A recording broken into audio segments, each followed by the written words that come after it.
Ini 5 tahun konsisten kami awasi. Contoh yang saya lihat misalnya ya, ini kami dapat surat dari Menko Maritim dan Investasi tanggal 30 Januari ini KPPU mesti ada sikap terhadap bagaimana monopoli di aftur misalnya. Contoh adalah apa? Target RPJMN tentang jaringan gas rumah tangga 4 juta sambungan rumah yang ditargetkan oleh Pak Jokowi dalam RPJMN hari ini baru tercapai 800.000, di mana itu lebih hanya dimonopoli oleh PGN. Tindak Advokasi akan mengkaji kenapa ini tidak tercapai, padahal 5 tahun dalam RPJMN visi presiden sudah ada skema, mestinya ada KPPU. Kenapa KPPU-nya tidak berjalan? Nah, kita LPG 3 kilo yang ada sekarang ini 75 triliun per tahun, itu hanya dikaji kepada badan usaha PGN dalam hal ini anak perusahaan Pertamina ya, subholding gasnya. Sama itu yang kedua KPPU, tapi kerjasama pemerintah badan usaha ini belum sama sekali dilakukan.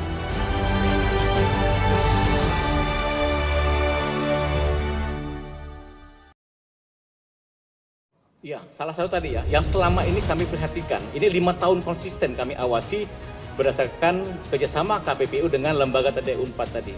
Tadi sektor USDM. Contoh yang saya lihat misalnya ya, ini kami dapat surat dari Menko Maritim dan Investasi tanggal 30 Januari ini KPPU mesti ada sikap terhadap bagaimana monopoli di aftur misalnya. Ini kami akan bahas. Kami sudah memanggil para pihak ya, termasuk Pertamina, badan usaha swasta, kemudian juga badan usaha niaga lainnya, termasuk juga misalnya kami undang itu adalah asosiasinya. Yang kedua, contoh adalah apa? Target RPJMN tentang jaringan gas rumah tangga 4 juta sambungan rumah yang ditargetkan oleh Pak Jokowi dalam RPJMN hari ini baru tercapai 800.000, di mana itu lebih hanya dimonopoli oleh PGN. Ini contohnya saja ya. Dan ini kita akan mengkaji, karena kita bisa ada kajian, kita ada deputi kajian dan advokasi akan mengkaji kenapa ini tidak tercapai, padahal 5 tahun dalam RPJMN visi presiden sudah ada skema, mestinya ada KPPU. Kenapa KPPU-nya tidak berjalan? Nah, kita akan lihat ini kenapa terjadi ini tidak berjalan. Karena apa? Ini dampaknya kalau tidak berjalan jaringan gas LPG 3 kilo yang ada sekarang ini 75 triliun per tahun. Kalau 10 tahun rata-rata berarti 750 triliun. Ya kan? Di mana 70% itu impor, itu tak akan jalan.